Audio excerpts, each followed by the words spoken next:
Okay, sorry, put the housekeeping again. I'm gonna try and get through this quick because I got food in the oven. I hope I remember to turn it off. So this is it's gonna be a recap, not recap. It's gonna be reviewing some of the comments that were left in the last stream. But the thing is, I've got my notes a little bit spread out onto different documents.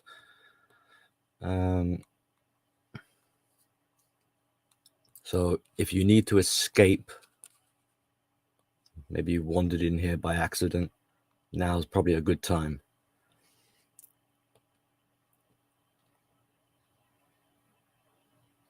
And whatever is going to be said here can be pretty much said in any kind of community, well, survivor type, trauma created type of spaces. So try not to take it too personally. And there is a kind of disclaimer that, you know, some people, like, it's hard to hear some of this stuff, you know, like you can't unplug someone just like that, or like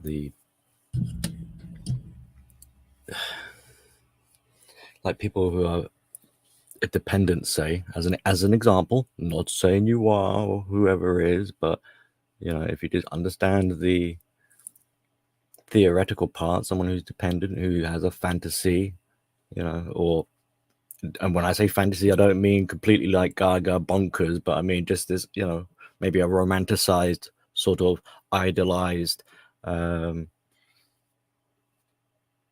interpretation or something, that they're going to be resistant. They're going to not want to let go. And it's understandable. And to some extent, it's actually kind of nice that, because they're sort of dreamers, they're people with a bit of ambition. It's just, unfortunately, they got taken advantage of. So hopefully a lot of people can relate to this, you know. And this is why when things collapse, it's a shocking sort of out of the blue.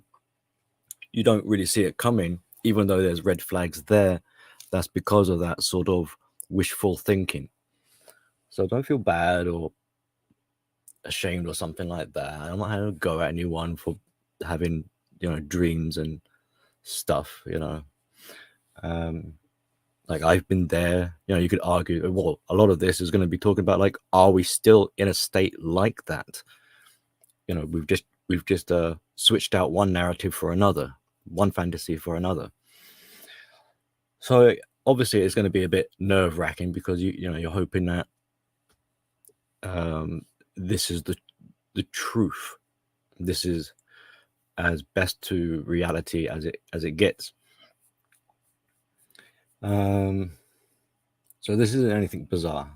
And when it comes, that's on sort of on an individualistic level. But when it comes into like communities where people all, you know, coming together, trying to build a reality together, we slip into what I was referring to as an entity kind of thing. But, you know, basically that's like hive mind mentality, crowd psychology, call it what you will. It's the group identity, which takes on a kind of life of its own. It's outside of the individual, and if not careful, starts to oppress the individual instead of being in tandem. Because in more healthy situations, you would have individuals who are also part of groups, but they're kind of side by side, not one above the other. And in terms of, like, if we were to use narcissistic framework, they operate in a vertical relationship. You know, one is above the other, one is better, one is worse, one is master, one is slave. But in healthy dynamics, it would be side by side, horizontal equality, if you will. So there is you need to be a bit careful when you're in a community, whatever community you're in. Is the arrangement, is it a vertical sort of dynamic, or are people on a horizontal, not with just each other, but with the group with its own kind of persona, as well, the tribe, so to speak.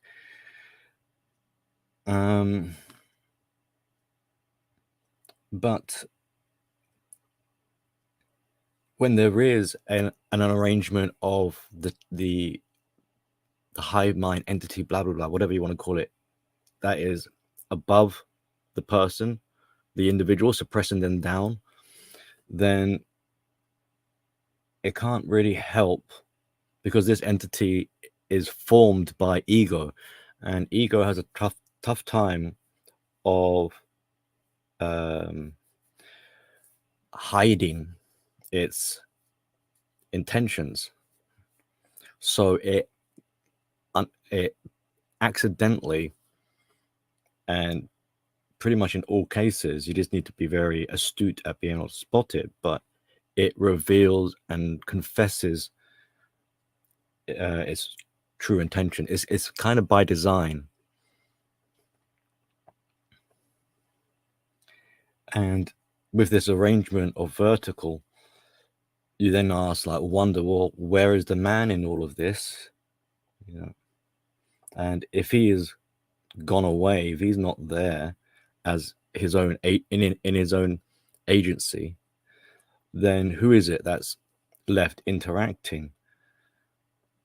It will be his kind of shell, his unconscious. He's asleep. He's a ghost.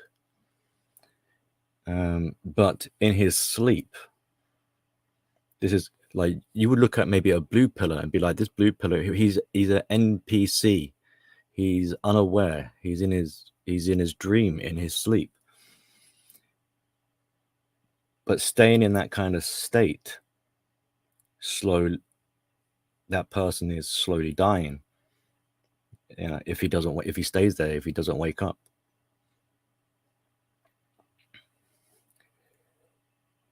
So some questions we can ask to sort of double check, kind of thing. Pinch yourself to see if you're dreaming or not, is if it is true that the landscape you are observing is giving you what air quote, like life. It's saved you and it's given you freedom. Well, then ask, well, where is it? Where is the pleasure and happiness? Because, I mean, this is my perspective. Obviously, you have your own perspectives, but looking around, and the sort of general sentiment or attention is being put on things like anger, resentment towards other people, especially within the group, and fighting. And especially in recent times, it's kind of getting into like civil war level. So it seems more that for trying to save people and have happiness and giving people life, it seems people are more interested in horrible things. An example which pushed me to eventually want to walk away from the horror show, it's not something that I wanted to do. I would have loved to have stayed in the community in the capacity that I was operating in. I'm still trying to like calibrate in what capacity do I want to have a connection. But in terms of these horrible things, these vile and disgusting things, there was a particular incident that pushed me over the edge, and I thought, no way, I can't, even if I want to stay, I can't be hanging around with this going on. And that example is, especially recently, there's been a fixation, shall we say, of wanting to put people on sex registers, sex offenders, or something like that, the pedophile accusations. And it's now becoming kind of like a habit where it's easy peasy now. Multiple people being accused. And it's like, this is the community that's supposed to be saving lives? It seems to me it's trying to assassinate people and get them killed or thrown in jail or something. And I don't want any part of that.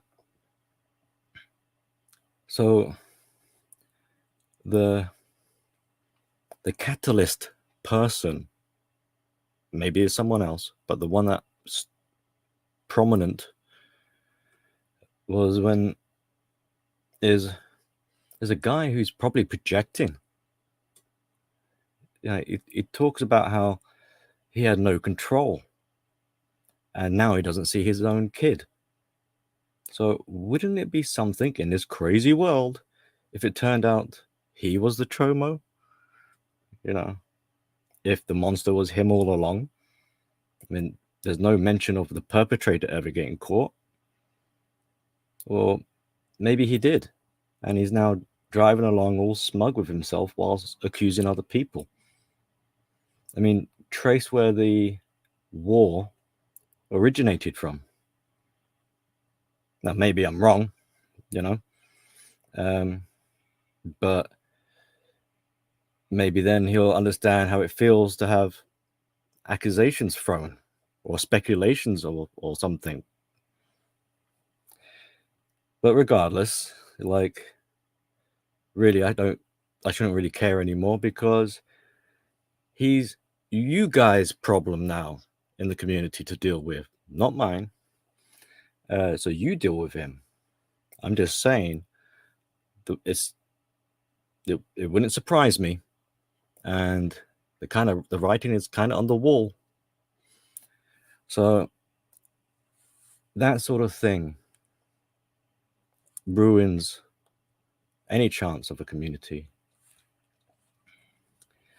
And if you're supporting him, you're helping to destroy what it means to, especially if we're talking about the men's community, in that particular community, you're giving it a bad rep. So you've got some tough decisions to make and some tough lines of questioning. Don't bother direct them at me. I know he might get upset hearing this. How dare he accuse me? But it's like, it's easy for you to like a taste. Like, if you're going to be doing that sort of thing, don't be surprised people are going to ask you some questions, and it's only fair, don't you think? So I wouldn't get bent out of shape.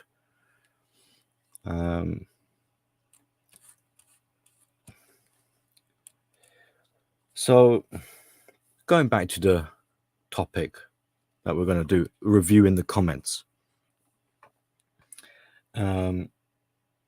Pushback, resistance is to be expected. It's actually part of the grieving process. So,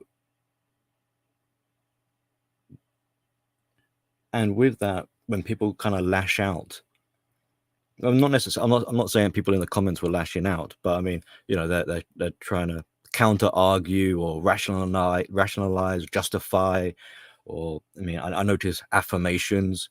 So you could say, like, these are like bits of denial and things. You're not really fighting with me. You're not trying to convince me. You're trying to convince yourself.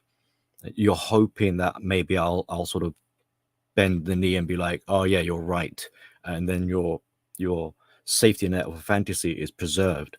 But unfortunately, I can't do that, and this is why inevitably, when you carry on testing the rigors of such a safety net, it is bound to fail. And it's a defense mechanism. So you wouldn't have a defense mechanism if there wasn't a reason to be defensive. So the sticking with the story or the narrative helps to sort of block out. You might find yourself zoning out as I'm talking. That will be a sign. That will maybe come from shutting down as a defense. So if you're in the chat and you're following along, I'm hoping that you're actually prepared to proceed. Otherwise, like I said, if you want to get out of here, go ahead. Vamos, andale, arriba. Now's the time. And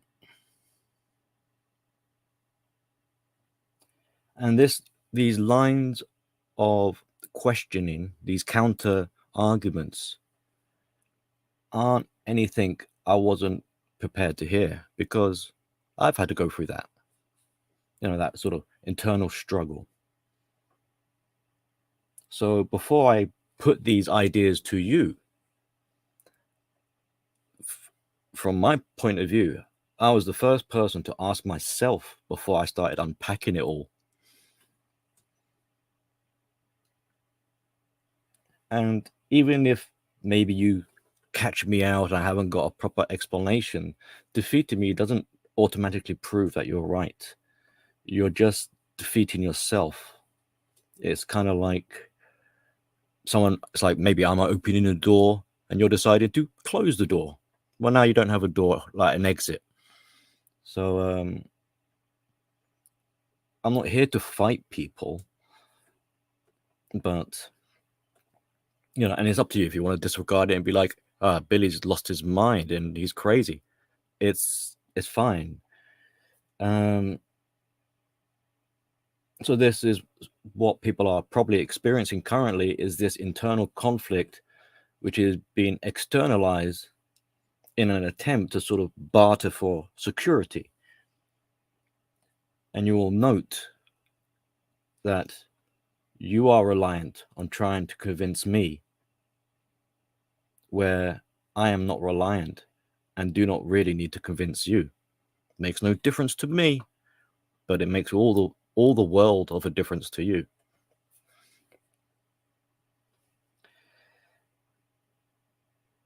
So, and because of this sort of awareness, it's nothing special. This is normal. It's all normal stuff. It's stuff you would expect if you know the subject matter as a large topic. And that's why I'm helping. That's why I can be sympathetic, because I kind of know I can relate to what people might be experiencing and feeling, and I'm trying to help you, or those it matters to, through that process of grieving. You are not the only one who finds this uncomfortable. I have also had to pay a price for saying what I said, but it is a price that I can afford because I am not emotionally bankrupt. So why the title, The Writing is on the Wall? Kind of covered it in a bit. It's kind of because whatever you're trying to avoid and like hide by saying like, whatever you do, don't look over there, you kind of give the game away. It's like, oh, you want me to look over there, do you? Why? What are you hiding? So it's and it's kind of underpinned by those two emotions we were describing before of avoidance and reassurance. So this ultimately means it slips out, and it will require discernment to be able to tell things apart.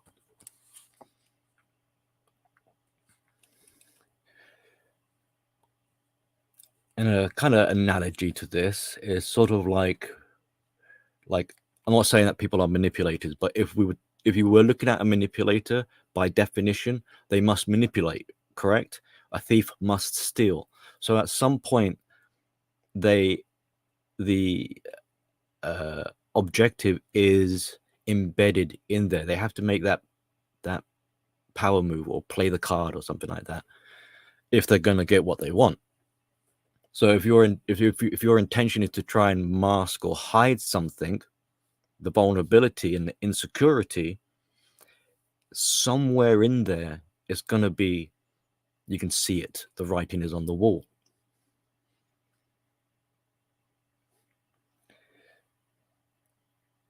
another sort of that thing that kind of gives the game away is, as humans, as part of our defense tool belt, distancing, get away from danger, it's kind of like it provides protection, right? You see something disgusting, stay away from it. It's toxic, you stay away from it. It's an attacker, aggressor, stay away from it. So its function is to try and provide protection, but it can have an opposite effect if you're not careful, because instead of learning to cope and face your challenges, you end up running away from them. It doesn't really make the threat disappear. So distancing can actually, even though it's like a knee-jerk instinctual thing to do, it can actually make you even more vulnerable because you don't learn the skills of how to cope.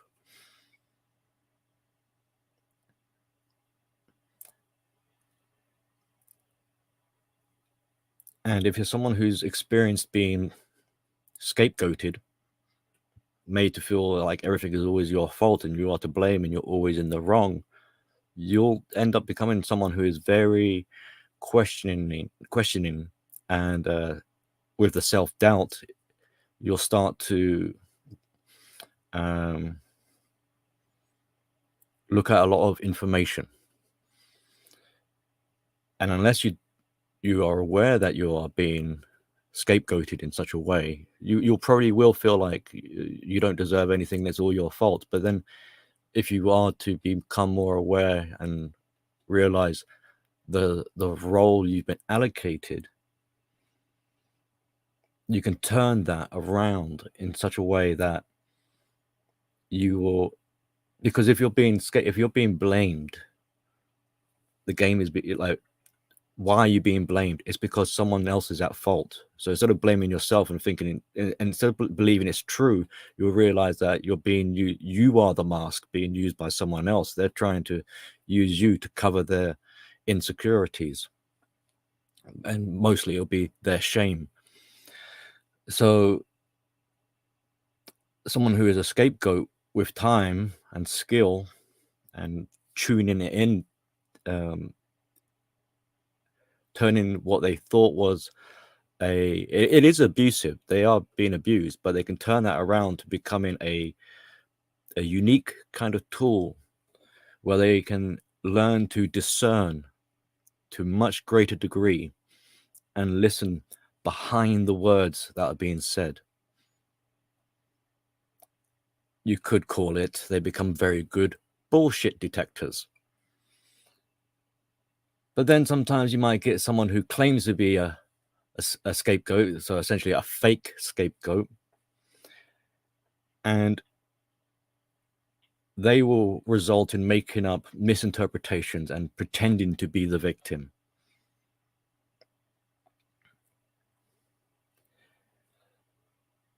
So, but going back to the idea of distancing, you think that by doing the opposite, and usually it is a kind of polar opposite, because black and white thinking is, again, not a surprising feature, that you think if you can get as far away as possible then from the truth, then you won't get caught out. That's why you'll hear a lot of sort of hypocrisy and contradictions. And the person who makes these contradictions isn't aware they're even doing it, because they're preoccupied of trying to hide and deceive. Now and again, a person like this may try and trick by saying, like, okay, I'm only human. Yes, I am sad. I make mistakes. They try to virtue some humbleness, but that's a risky game they're playing, and will require reassurance still. So as a kind of example of how easy this sort of thing can happen, have you ever found yourself buying stuff in a shop when logically you know you shouldn't be buying it? Why does this happen? Why do you come home with a whole bunch of crap? Because your emotions are driving you when logically you know you shouldn't. And supermarkets know this with their home brand of armchair psychology. So you pick up whatever items that you know you shouldn't be picking it up, and then you have to come up with an excuse for buying it. So you tell yourself a lie so that you're not out of balance with your emotions. You have to align yourself with your emotions because your emotions won't align with your logic. And you want there to be a balance, a harmony there, because otherwise you'll have cognitive dissonance. And you know, a cognitive dissonance is uncomfortable. So you have to kind of make your logic and emotions line up. So you tell yourself a lie and you give yourself a false reason why you're buying it.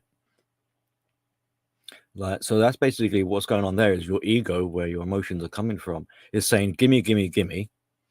And you can't control your ego at this point, but instead you can control yourself. So you enslave yourself through your own lying in order to satisfy your ego. Think of the ego as like a little gremlin on your shoulder.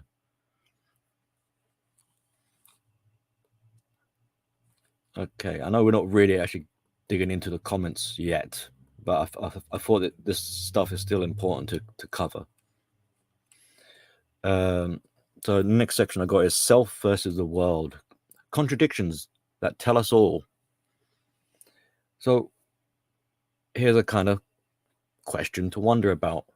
What if the world was perfect? You idolize, you got everything, every complaint you had, let's say they were solved. Would you stop complaining?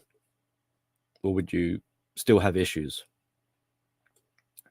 So you see this reliance on the world making you happy. Now, if you can fix yourself or take care of yourself, address your own needs, then it won't really matter what the world does.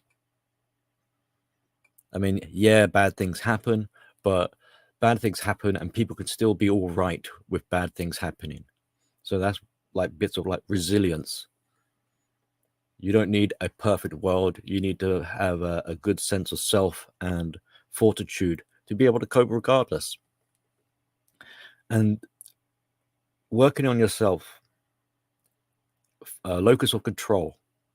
This is where I think a lot of people make a mistake. They try and they can't control themselves. So instead they try and to control the world around them. That's not realistic, is it? So what can you control? Is control yourself. So you're going to have to face that distancing thing. You're going to have to stop running away, and instead you're going to have to learn to cope with dealing with yourself. And this is a step towards breaking the cycle. And you do this at times. People do this at times.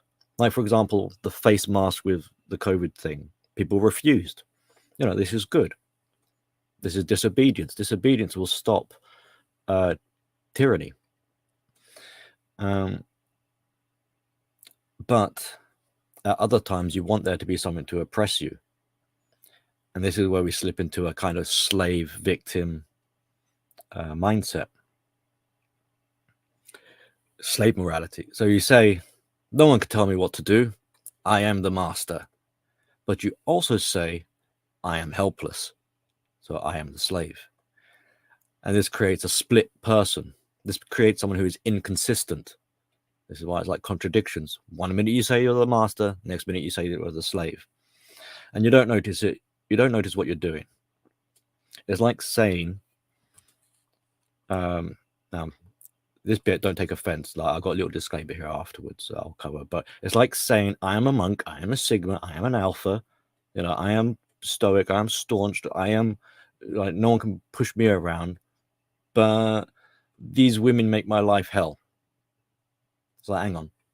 I thought, now you might say, oh, but these women mean Nothing to me, because I am the master. Now, I kind of already know what you might say. I'm guessing. I don't want to be too presumptuous, but you might say, no, it's because of these women. That is why I am monk. Like, you see, you're kind of doing it again. So if it's because of women that you decided to go monk, then shouldn't you owe women a thanks? Or are you saying that you don't really want to be a monk, but the two of you aren't compatible? So because of women, being a monk is now looked at as a punishment and isn't a good thing. The monk is the victim, but then you see people, they kind of praise being a monk, they celebrate being a monk, but it's like, hang on, I thought being a monk is a punishment. It's not good, right? So as a disclaimer, I'm not like if you want to be a monk, that's cool, okay, but I'm just trying to say that it's nothing special, like I haven't been with anyone in a long time. I could call myself a monk, but I don't want to. Like, why limit myself? And if we're honest, I'm sure many want to be a monk or whatever kind of title, as long as it serves them. And it basically means that title is clearly a virtue or a virtue signal, a token. It's not actually now obviously there would be some people that come hell come high water know they are a legit sort of monk and they mean it, they understand it and all this sort of stuff, but I'm just showing the contradictional aspect that can happen. So if you're a monk, please don't get upset with me for saying that. I just needed that strong contrast of master versus slave. And when there is no balance, and instead there's sort of polar opposite of black and white and cognitive dissonance, really both ends of the poles are a distortion. So both ends aren't true. You are not really the master, and it's not really because of women. So then what are you? Well, this is the uncomfortable, vague part, which is you're somewhere in between. That's where the true self is, and you don't want to be there. And that's why you're bouncing from master and slave. And this is going to end up making your emotions unstable. And if you're telling this to other people and they go along with this sort of ride, they too will become dissonant. And this is being incorporated into philosophy. So the message that's being preached, whatever sort of community, doesn't really make sense. Only to you in the moment. So you won't have awareness, you won't see what you're doing. And it ends up becoming a conflicting message, which is revealing, writing on the wall. If you've got a conflicting message, it reveals that there is a conflict within you. And this isn't psychology, what we're talking here. This isn't fortune telling. This is sitting behind a screen, making observations.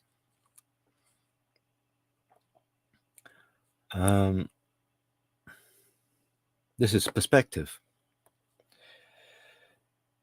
So there was one particular, so on the last stream I did with the same sort of title, writing on the wall, there was one comment on there that was a bit upsetting. And I don't want to make a big hoo-ha about this, but I mean, I'm not even sure if I really want to talk about it. But hell, why not? So there was this one particular comment that had nothing really to do with the stream and instead just wanted to attack me.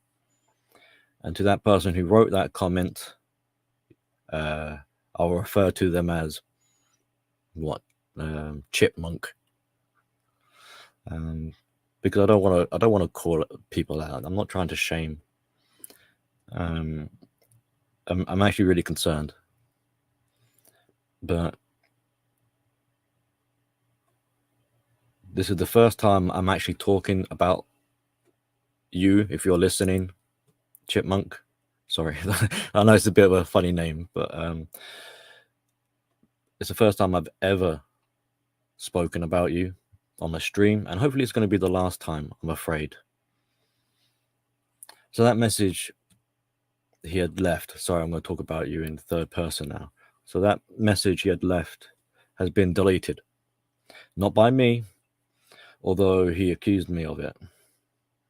And he went on to, that message was, when that attacking message was going into like basically smearing my name, saying some things, outlandish things like I was brandishing a sword. That's not true. I'm the devil and I changed my avatar because I'm fear of being exposed. So I used another goat, you know. So it's just kind of like, okay. This is the second time I've been attacked. The first time was a while back, and he thought I was talking about him when I wasn't. I explained the situation, and it was no way about him. And I offered out a branch to build a bridge, and I thought all seemed good. And then this comment, this is the second time he's flipped out, believing that the stream, the writing on the wall, was entirely dedicated to him, when clearly it was about the community. And he thought the beginning of that stream was me flipping my lid at his kind of nemesis or arch, right? I don't know, like he'll know who I'm talking about. But it wasn't. It was about someone that, because he's very insistent on wanting names to be called out, probably because he's not too sure who you're talking about. So if I just tell you it was about someone who is married, as far as I'm aware, I'm pretty sure he's married, then you'll know it's not the person that you accused me of thinking that I'm talking about.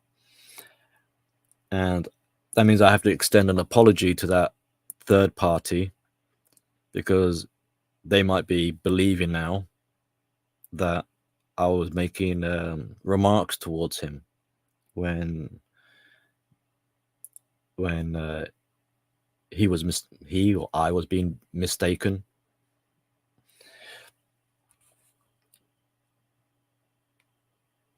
So I don't really want to have to call out names, because I don't sort of want to do that kind of thing. But then afterwards, Chipmunk, sorry, went to someone else's channel and left them a long comment similar, and it's kind of nonsensical with all this stuff. And I noticed that comment is also removed, and no way was that me. So if you're listening, I'm really sorry. Go do whatever you feel you have to do, but I don't want to be a part. I won't be a part of it anymore. I like your channel. I like your message. I like you. I like your soothing voice and your relaxed pace. You know, I've got nothing against you, and I've never ever made references to you in any of my content previously. This is the first and probably going to be the last time. Right. So, and over time, hopefully, slowly, people will start to understand that these kind of dramatic things, like with the reason why I wanted to leave, that person making the accusations, some may call these are like struggle sessions, but this sort of stuff is what it is what I want to walk away from and don't want to be dragged into. I really don't want to know about people's tizzies. You know, they're like, I can sympathize with the more emotional aspects that are behind whatever presentation is being put forward, but the presentation itself is not substantial. It's made, it's a fabrication, it's a manifestation of imagination. So for me to be invested in what I'm hearing is making me step into a distorted landscape. So I shall not deal with such things when it's intangible to reality. I'm not there to play a role in someone's imagination. And so that's what it is. Stuff like that is what I'm trying to. Funny, I was talking about distancing. That's the kind of stuff I want to distance myself from. But and that's why it kind of leaves me disappointed with things like communities if they are built on imaginations. It means that means the community isn't. So there's no actual like matter. There's no particles. So it leaves me disappointed. But I will use my discernment. There will be times there is someone who's riled me up. I haven't forgotten about you, but I have more important things to deal with. So moving on to the main focus of tonight. Whew. So I've just kind of like snipped out some comments. I reviewed the stream and I saw some comments. So I thought, oh, these are good questions. I won't say who said what, but I'll pretty much quote them. So the first one, let's get into it. Right. Is absolutely not denial. I wish I had walked away a long ass time ago. And someone else kind of echoed it. Walking away was the best thing I ever did. So my response, I'm not saying you shouldn't have walked away or even had done it sooner. The idea here is that you should have learned something. And learning it, what you should have learned is that to not let people use you. More that you allow. Oh, sorry. The lesson is not that people use you. Really, the true lesson is that you allow yourself to be used. And if you don't learn this, you will repeat the mistake again and again.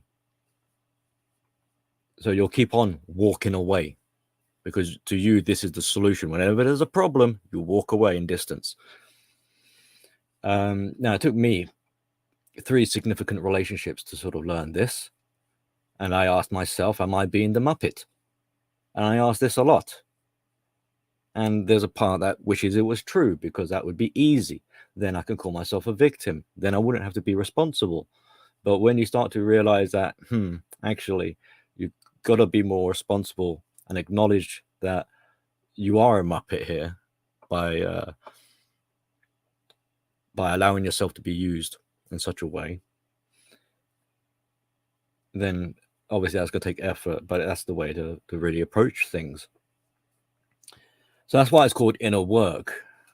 And it should be pretty clear, if you can't tell, that I've invested a lot of time in myself to do such a thing.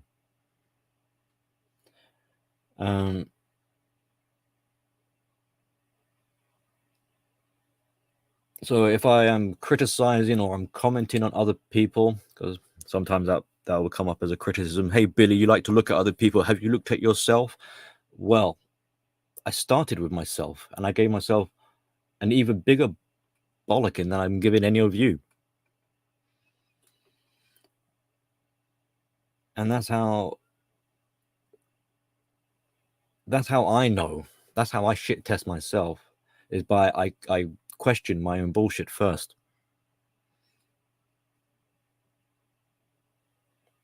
And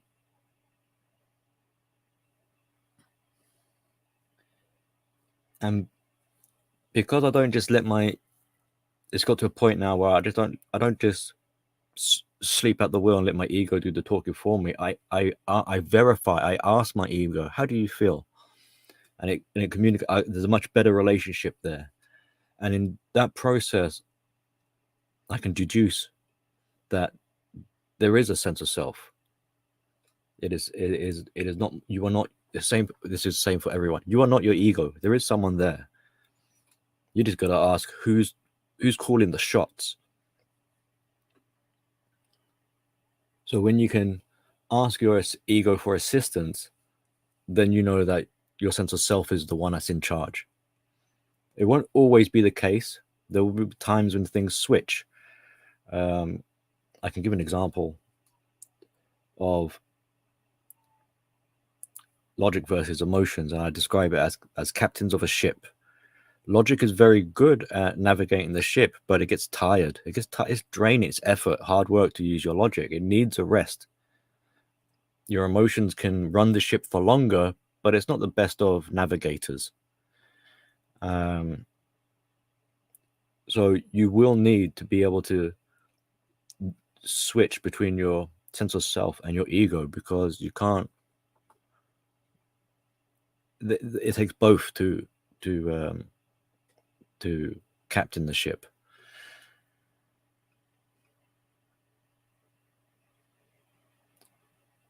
But going back to the comment, walking away. And this is why usury is a problem, because there is no you to stop it from happening. So instead of fighting, you fly, right? Walking away, as you said, is a response to threat. Fight, flight, freeze, or fawn. So walking away is even in the acronym, it is built with a response to threat in there. And this is where it can be counterintuitive. It's like walking away, yes, you need to do that. However, locking yourself up for protection indefinitely prevents you from living your life. You can't do the things you want in fear of getting hurt, because whenever you're going to run away again. So never mind if this is how it's going to be. You can never mind the intimate relationships. I'm sure but slowly you won't have any relationships like friends or anyone, because you're starting with, I can't even trust myself. So how can I trust anyone else? And because you fear being attacked. So this ruins any chance of anything good actually happening, because you can't trust if it's actually good or if it's going to be an attack. So you'll sabotage to confirm to yourself why you're doing the things that you're doing.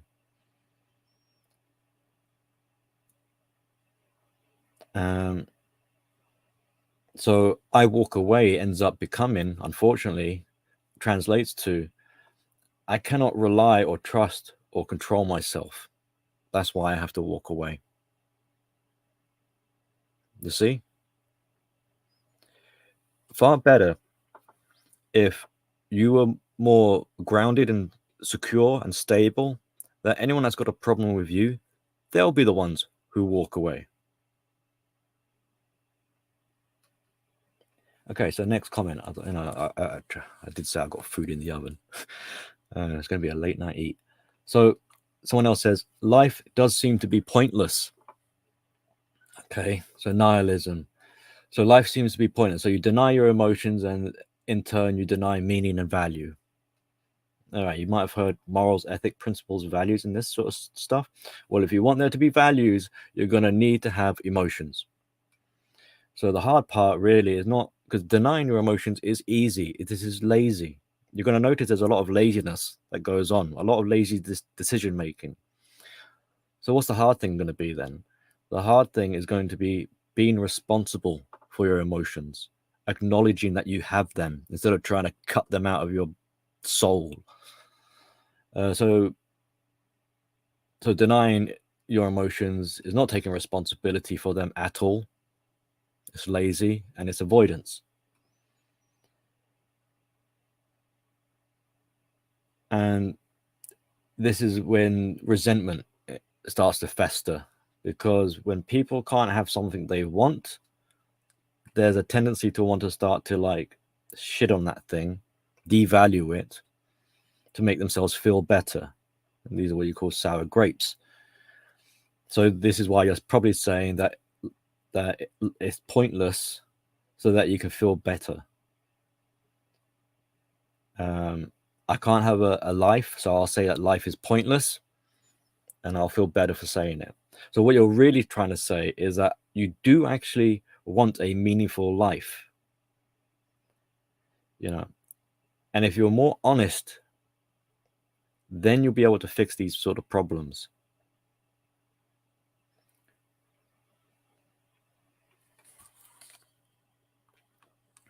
The writing's on the wall. I jumped far too.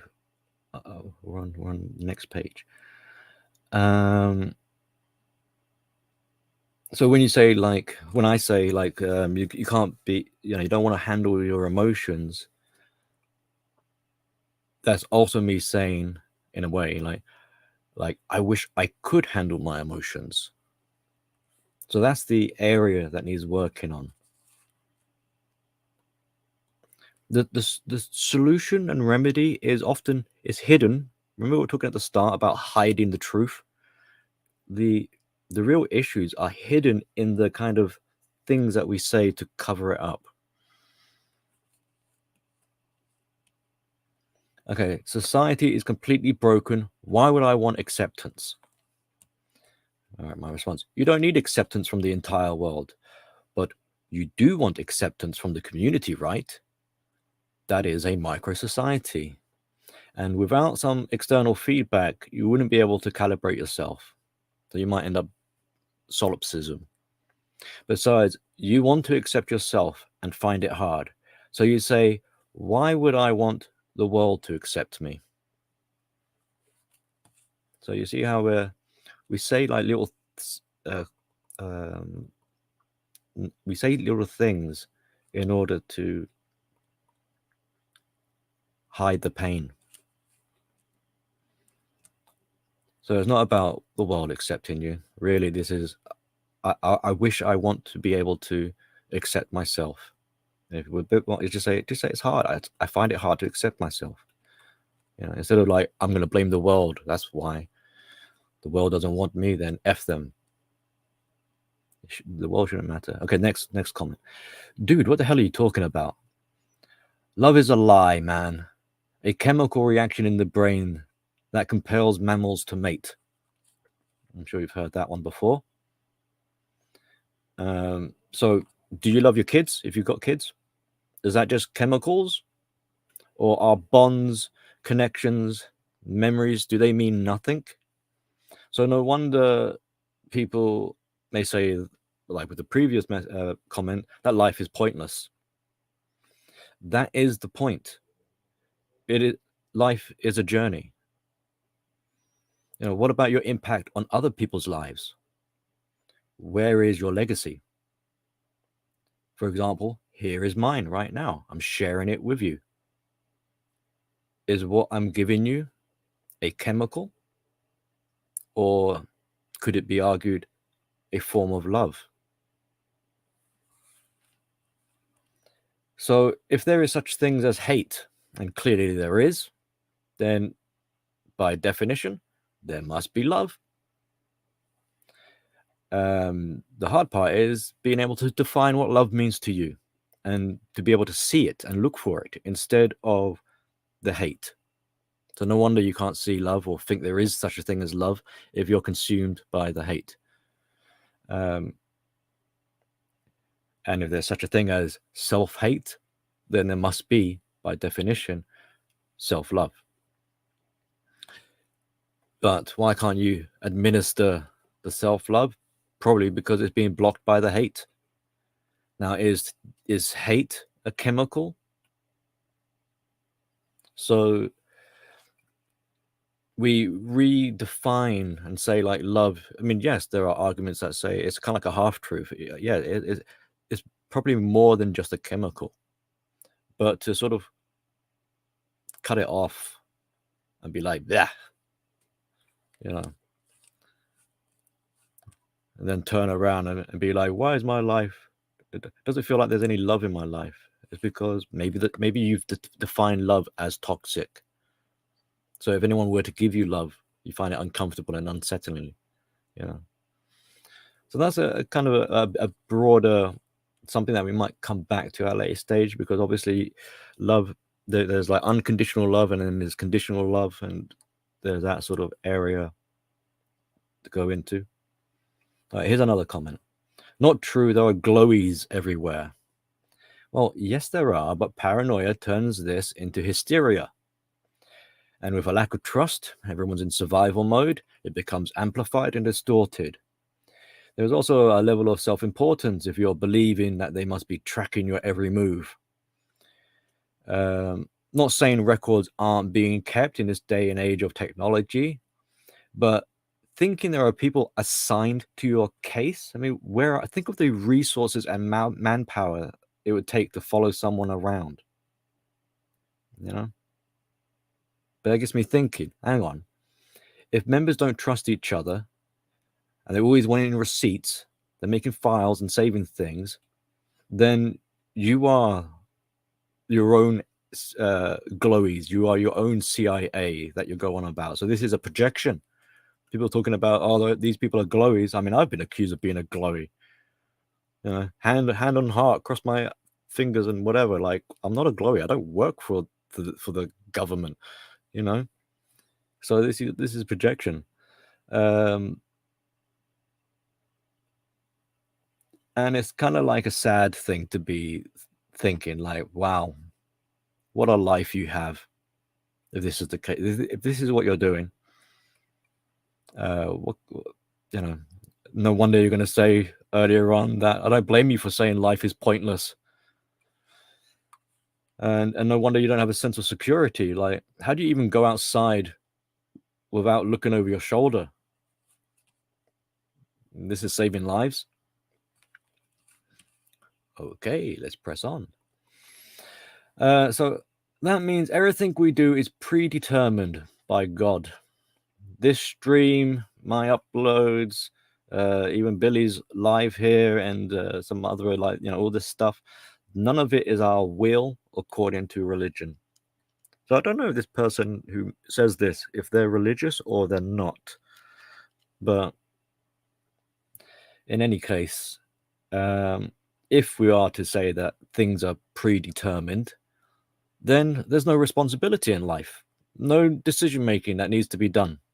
You're kind of like a zombie because everything's predetermined. You've got no agency. So then you can't really be upset with anyone, being that they're essentially helpless. It's been predetermined. That means feminism, for example, and abusing men is part of God's plan. And you're still gonna like love and worship God. I'm not saying you shouldn't. I'm not religious at all, you know. So I'm just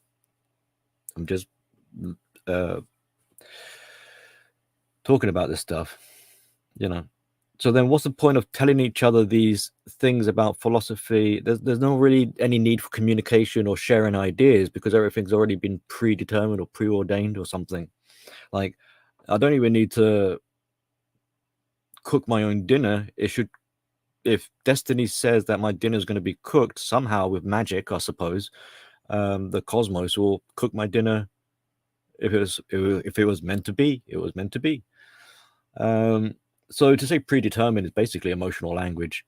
If you have determination, it may seem like the cosmos is on your side, but really you have basically just you set yourself to task. You know, you're going to be determined to achieve something. It's your willpower that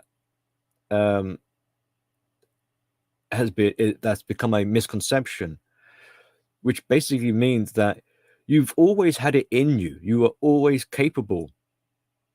Like, you are capable of healing, for example. You're not cursed, if that's how you want to feel about things, or life is meaningless, or this is fatalistic. Like, You have the potential. It's always been there. You've always had it in you. You just had self-doubt that was in the way. Tie that into that love and hate thing we were saying earlier. You've got the love in you. You've always had it. You just got some hatred that's in the way, some self-doubt, some low self-esteem. And that self-doubt, because you don't trust yourself. So if you remove this self-doubt, the doubt of being your authentic self, the true self, fear that you won't be accepted, if you remove that doubt, you will achieve. It's been predetermined. You see, you like what I did there? And even if you don't succeed in life in that way, life has its fails, bad stuff happens. It doesn't mean you've lost. It means you've tried, and that is what matters. It's the journey, not the destination. So don't live your life with regret.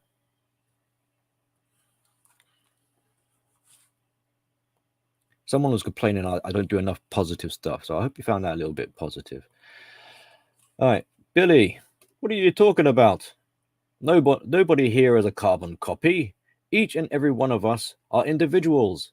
There's a ton of dudes here I disagree with on a lot of fundamental levels. Okay, I'm not literally talking about carbon copies. But if we're talking shared identity, group identity, then members carry shared parts. For example, most would agree as part of their identity that they're not going to be a simp, that they're going to be red-pilled, and as such, so people end up with similar talking points. They're repeating things someone else has said in a kind of parrot fashion.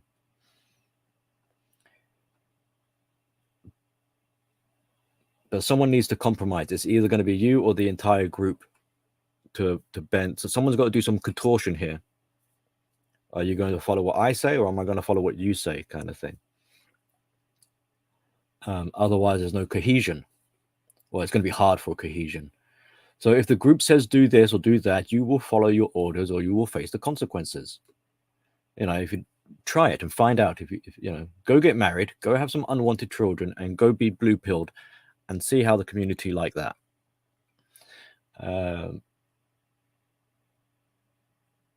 So and when you look at like the blue pillars, for example, you'll say they're all pretty much the same. They're all those blue pillars.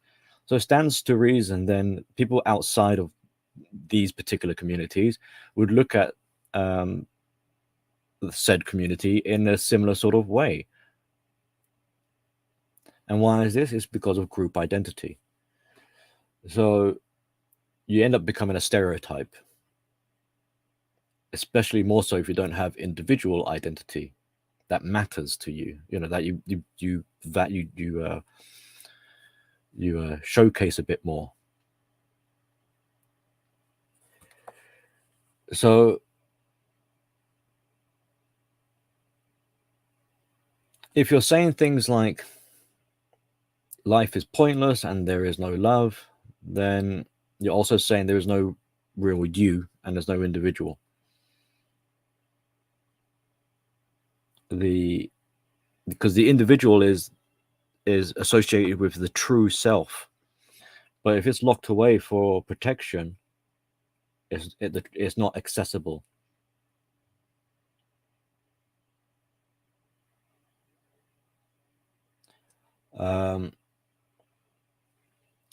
So so what ends up happening? So I know it's there because you're having to use like a mask to show up in the world.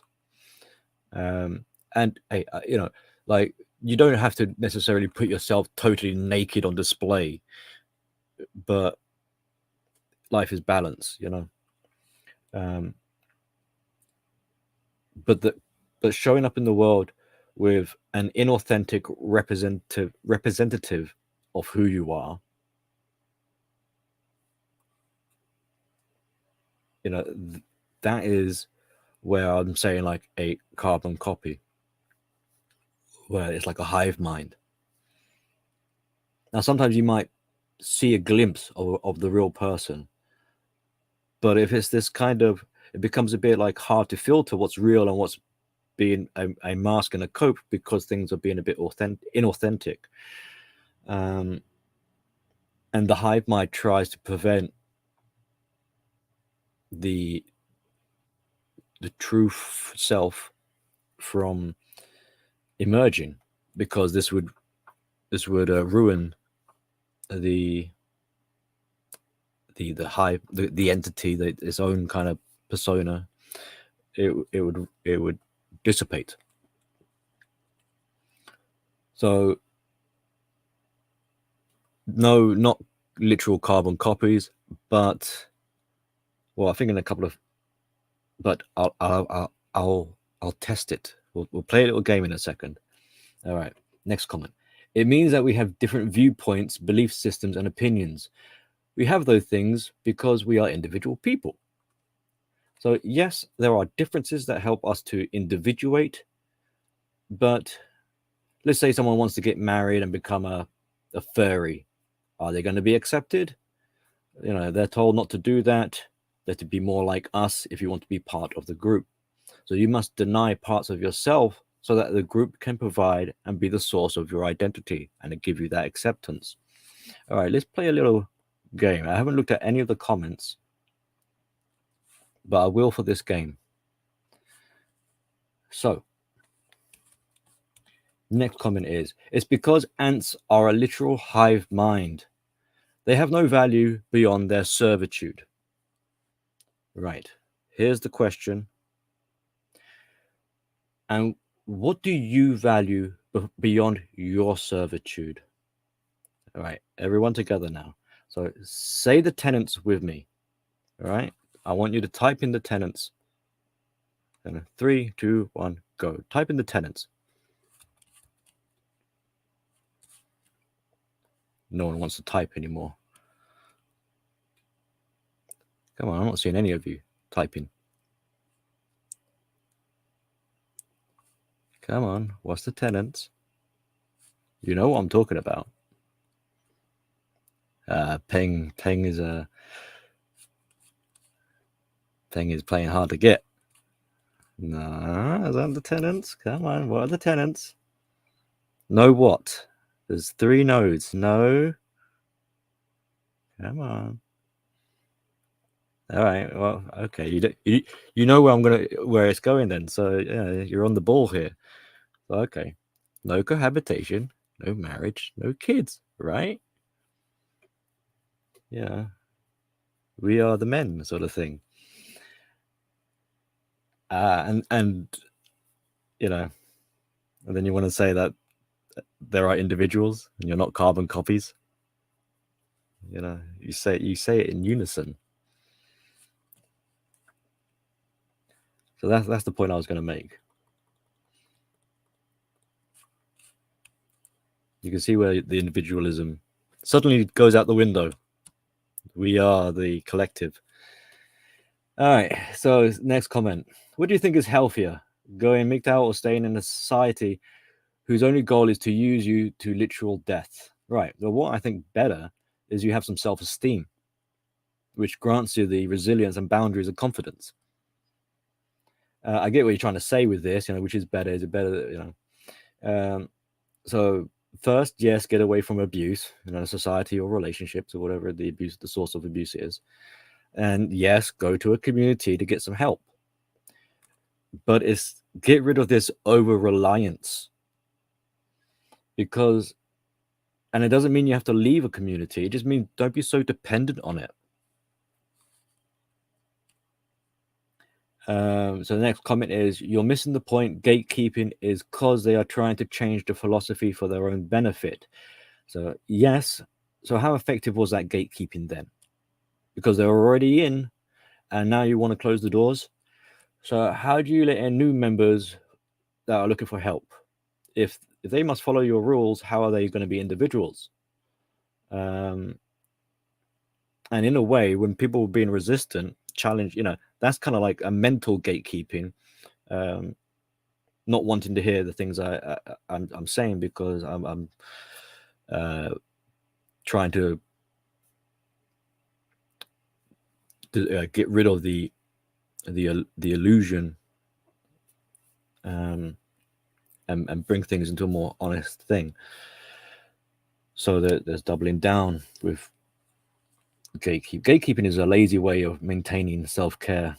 I mean, it is important, but it needs discernment. And if you're lacking discernment, gatekeeping isn't really going to be, it ends up being a lazy thing. All right, next comment.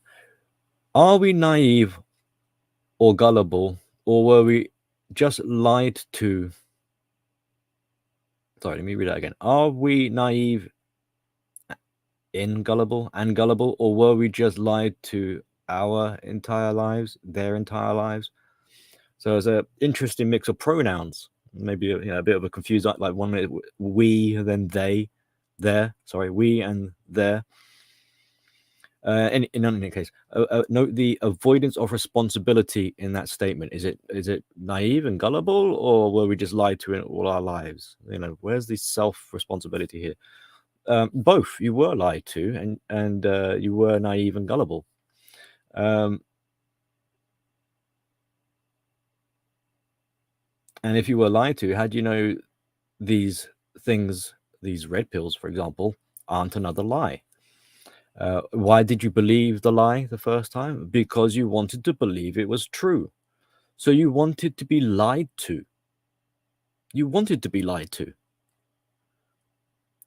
You wanted someone to take you away from the current situation you were in, to give you to fool you into thinking that this is life. So you wanted to believe. I mean, just go have a look at the blue pillars.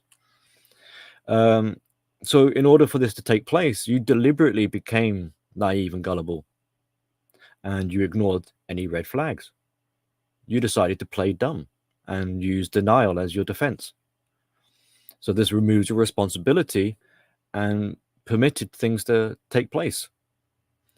Basically, you're the one who invited the vampire into your house because you wanted the vampire. But now that you've been stung or bitten, you have learned, ouchie, I better take better care of, or better notice of some of these red flags.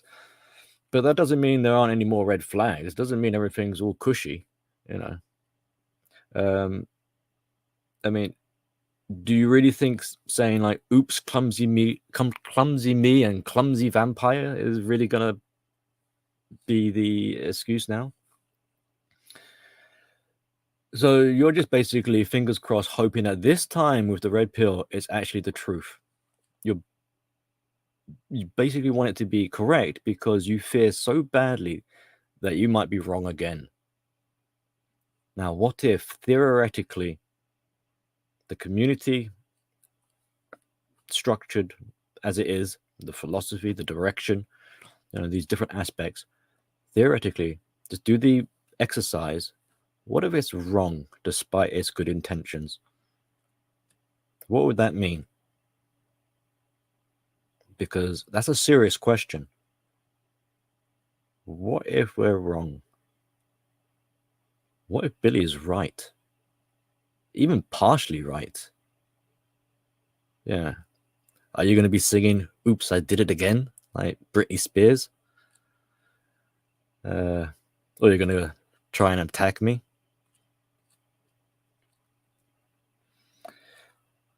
Okay, next comment. This is an interesting one. Any man that can be happy in a prison is dead inside permanently. Any man that can be happy in a prison is dead inside permanently. Exactly. Did society abuse so much that it pushed people into a kind of prison? And what does that group say? The group says, we're happy. It's wonderful here. It can't say anything bad is going on. So does that mean the members inside of this sort of prison, are they dead inside? Was that a confession? It is not us who have rejected ourselves, but the rest of the world who has rejected us. So if you're saying you feel rejected by the world, then you're also saying you want to be accepted, and that there was something about you that wasn't accepted. So what was not accepted about you? Being your authentic self. You weren't playing along in this game. And this is kind of good in a way, because it means that you can that your sense of self is up for grabs. You can reclaim that sense of self if you want, or maybe you might hand it over to someone else, but it's out of the hands of your captors or your abuser. So it's a good, so the discard in terms of narcissistic conversation, like we talk about the conversation narcissism, when you get discarded, yes, it hurts. You feel like you're worthless and you're not wanted, but in retrospect, you'll realize that that's a saving grace. So people at the time don't realize it. It's not until they do some inner work and recovery and healing that they realize that the discard was their ticket to freedom. But it's very painful as it takes place. It's very painful. So this idea,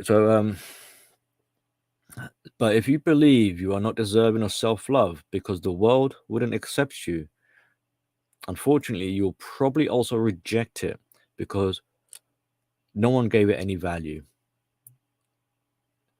So even though it's on offer, your true sense of self, you're looking at it as like it's worthless. Why would I want that?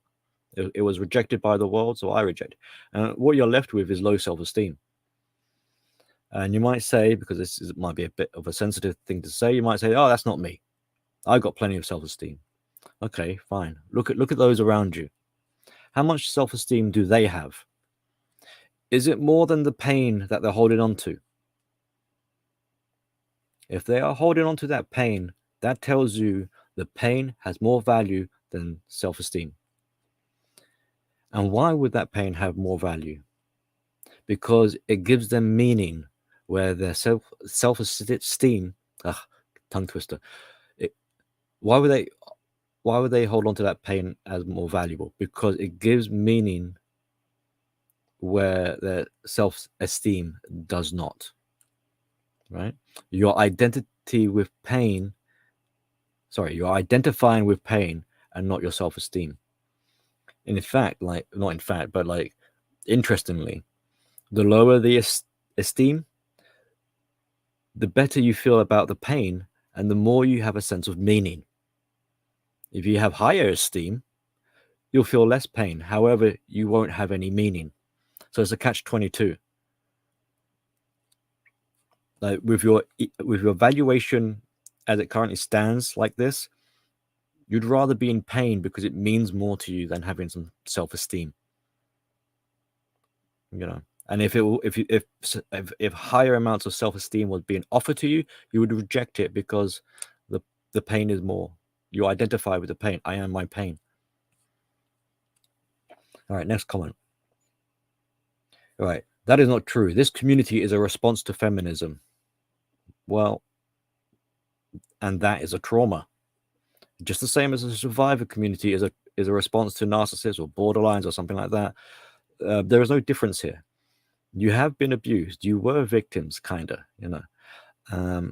So by definition, you're healthy. You're unhealthy people. Like, you have been injured. Stop pretending that you're not. You literally just told me that you are. That this community is a response to feminism. Right. You've been attacked by feminism in this case. So you're injured. Okay? Stop pretending that all is well. And that's why I'm here, to help you through this process. Okay, next comment. How is removing men from usury removing them from life? Isn't that the opposite here? So refer back to the comment made about happy in prison. You kind of answered that yourself. Is it the same person that made that comment? I don't know, but someone else made a comment or whatever, kind of answers that. How are you dead inside because you're happy inside a prison? And basically, so what's the kind of life lesson here then? Is jumping from one ship to another isn't really the solution. You need to learn how to swim. Because why? Because life is about swimming. It's not about sailing away. Even though we kind of talked about being a captain of a ship earlier. So usury is sucking your life away, yes. To get away from that, good, yes. But the trauma kind of like removes you from life entirely, so that your life can't be sucked away anymore. And if you've got something that's inaccessible, then they can't take it away from you. But it doesn't mean, but if it's inaccessible, it means that you don't have it either. So just because you took your life away from your abuser doesn't automatically mean that you now have your life. No, you're going to have to work for it and build it back up. And that's the stage that's missing. You're not giving yourself life. Instead, you're giving yourself pain because you identify with the pain. Please don't take my pain away. It's all I have, And that is what you call as the life you saved. You've injected your life into a new sort of personality, and it's called pain. You've given life to pain. And the trouble is that if you were to have an actual life with the poor boundaries that haven't been worked on, it would just get overridden by other people or given away or something. Like you can't really hold on to it. So you do the things that you do, and you do the things that you don't want to do because you become more of a people pleaser. And this is where you're going to start seeking the external validation more. And because you're hoping that someone else will give you the life because you can't.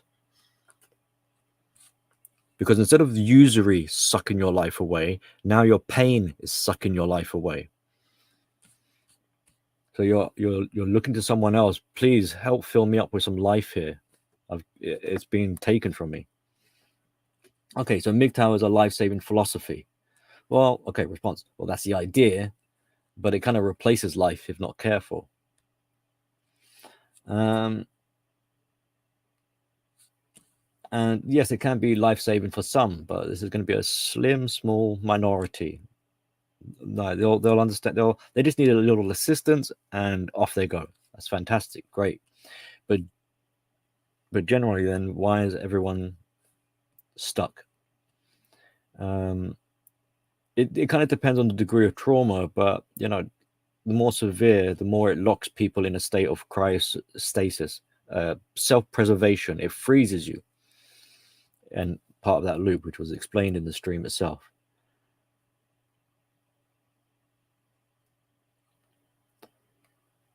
Now, with a bit more realism, in a lot of cases, you'll find that it wasn't really MGTOW that saved your life. MGTOW was after the fact. It came after you had already escaped or survived in your encounter with death. Your life was saved when you were discarded, for example, or maybe you weren't of any use. There was nothing to extract from you. But it's like around that kind of like breaking point, that crisis in your life, there was some sort of survival mechanism that got you through before you came along to MGTOW. So really, MGTOW didn't save your life. MGTOW. So if you've been saved by some other factor, intervention or whatever, then what position, what role allocation does MGTOW serve? It's not a savior. It's a caretaker. It looks after you. And that's why it's a bit of a problem if you become heavily reliant and dependent on it. You don't ever leave the clinic. You become a permanent resident. And I make a Matrix reference, like like Neo takes in the movie. Like he could say, for example, that the red pill saved his life, but what if it basically just placed him into another simulation? keeps him quiet and happy, you know. So, and then there's a comment, we're towards the end here. There's a comment that I'm basically focusing on the darkness and not bothering to acknowledge the good stuff, you know. So I miss the good stuff, so I'm being biased. Well, the same could be said about guys who are talking about the world collapsing and society is doomed, you know. So the person that wrote that comment, I'm not having a go at them, is a good reminder that we should be celebrating and acknowledging the good stuff, and this helps to create a structure of values. But it also means we therefore need to be fair and also see the good in the wider world, you know, the outside world and outside of the community. Like I see some good, you know, like maybe like good women or something, or the world isn't going to collapse, or, you know, is society isn't completely doomed. There are good people in society who aren't MGTOW or something like that, you know. Be more fair if you want to be fair about the good stuff in your own community. But talking good stuff at this stage, well, it's not the right time for discussion. But we can have a talk that focuses more on that. Yeah, sure.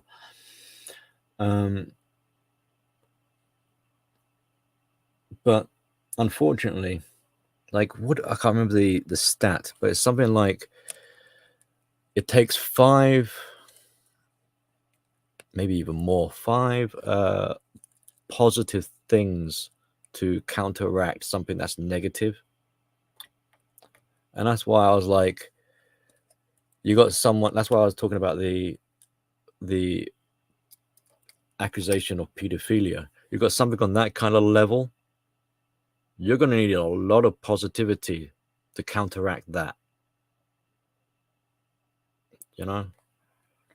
Because I don't think that, for me personally, I ain't going to forget that, you know. It's resulted in my personal case, like, I want to get away from, I don't want to be in proximity to that sort of thing. That's not what I would call the philosophy. That is not what I call supporting men. It's vile and disgusting. So you guys need to sort that out. Otherwise, other people will walk away. All right. And there was a kind of like remark that because of this, I'm like interested in pain and darkness. Okay. Well, like, I'm an INFJ. It kind of comes with the package. You'll have to understand about MBTI stuff, Myers-Briggs stuff. So it's kind of, my cognitive function stack is suited for exploring such subject matters. And it's not because I want to turn into darkness or something like that. It's not because I am demonic. No, it's because read the translation. It's because if you can already master the realm of the happy, it would be good, if not better, if you can also be comfortable with that which is uncomfortable. You could be happy in the sadness. So it's actually someone who wants a full spectrum of understand life in its fullest. You can't have the happy unless you also have the sad. So it's kind of easy to explore the happy, but if I can become the master of the dark and the sadness, then it's sort of like nothing can upset me then. So I get the opportunity to live by doing the exploration that I do. I get a much more fuller experience of life in its completeness. And this is just for me. It doesn't mean that you have to do it.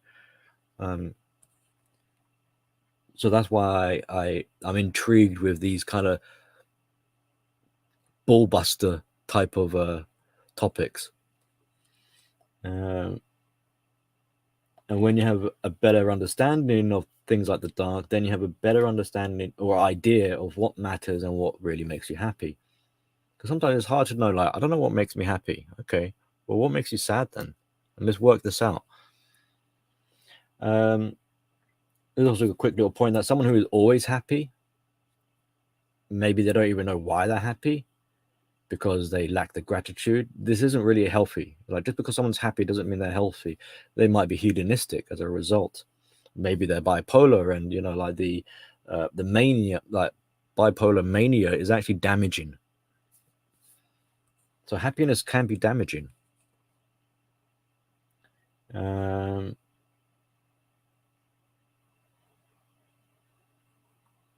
that's about it. I'm pretty sure I had a line here somewhere. It's like something about calibrating. Oh, it is the dark which calibrates the light.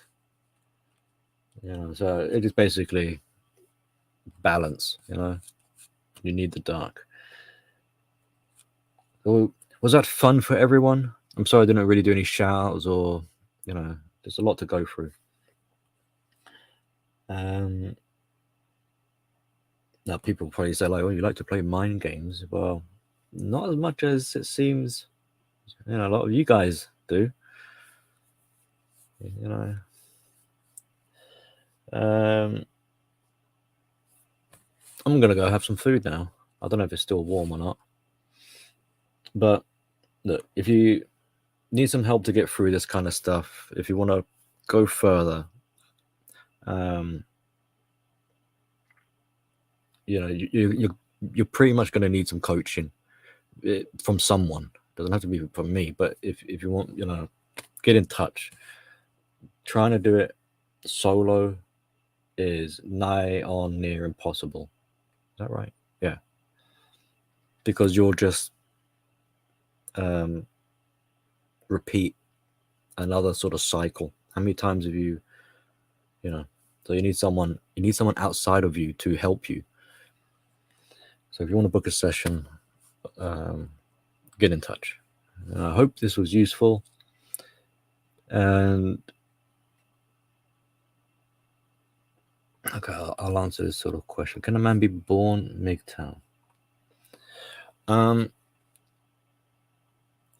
See, the way I'm kind of looking at MGTOW is sort of more the spirit of man, the true self, the inner child. So when he's initially born, he's just a baby. I'd say no, he can't really be a MGTOW. He hasn't even got a sense of self. He doesn't even know he's alive. But once the age of like 3, 4, that's the self-awareness.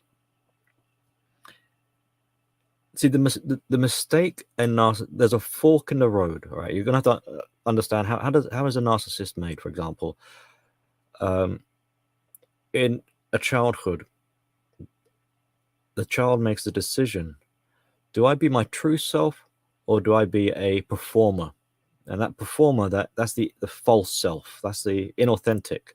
That is, I will do things to make other people happy in order to receive love, because they're not receiving love.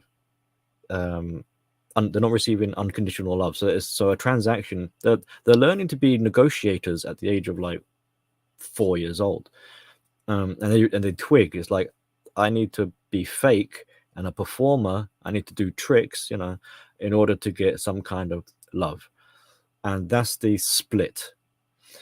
So the true self is regarded as useless. It's regarded as inadequate. It's unreliable.